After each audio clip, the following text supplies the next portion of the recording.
Have you ever noticed how woodworking tends to be a bit more of an old man's game that your dad or his dad are currently playing? With the release of the iPhone 7 coming out, it's got me thinking how the woodworking world has remained fairly traditional when it's surrounded by people who are rapidly expecting more and more new technology. Now, straight off the bat, I'm not taking any sides here. I think the rapid growth and speed of technology is a fantastic thing, but I also understand that tradition holds a lot of value, and there's a lot of people who really hold on to that. If you take a look around at the general state of society today, people expect new technology on a fairly regular basis.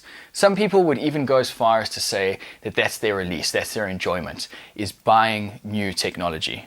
Now, the state of consumerism in the modern day is a completely different topic. We'll discuss that another day. But the fact is that people want new things and they want it continually. They want to keep buying and they want to keep having that surge of endorphins that they get from buying new things. Yet in the woodworking field, the idea of hand tools and using traditional methods is still very prevalent today. If you go onto YouTube, you can find lots and lots of videos where people are dedicated to specifically using hand tools. So why is that seen as a very relative trend when we've got a giant group of people who all want the latest tech all the time? Now, I'm not saying that there isn't a group of woodworkers who want all the latest gadgets and the latest gizmos. Of course, that does exist. But the ratio of that group compared to the ratio of people using traditional methods, it's a lot closer than you would think. So I wonder if there's a level of trust involved. If someone builds a house and I look at that house today, 100 years later, and it's still standing, clearly the methods that they've used work because that house is still there. So I'm going to try and emulate that as best as possible. Now, you could argue that there's power tools that will replicate what that person has done, but just with more efficiency.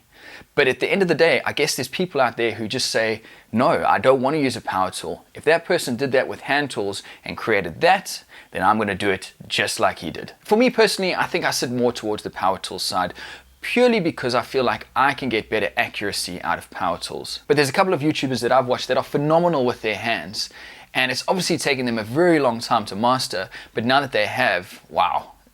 I mean, what a skill. I've seen a couple of videos of traditional Japanese woodworking, and the level of detail that they get when creating their, for example, mortise and tenon joints is just unbelievable. I wouldn't be able to do that today with power tools. And I guess as long as you've got that allure back to that more natural and original style that's proven, people are going to continue to want to go back towards that way of doing things. So as always, I want to hear what you guys have to say. What do you think of the fact that traditional woodworking is still very relevant in a world that's consumed basically by consumerism? Are you leaning more towards the hand tool side, the traditional side, or would you rather just plug your tool into the wall and off you go? Leave your comments down below. I'm looking very forward to hearing them. Thanks again for watching. If you enjoyed this video, please go ahead and click that thumbs up.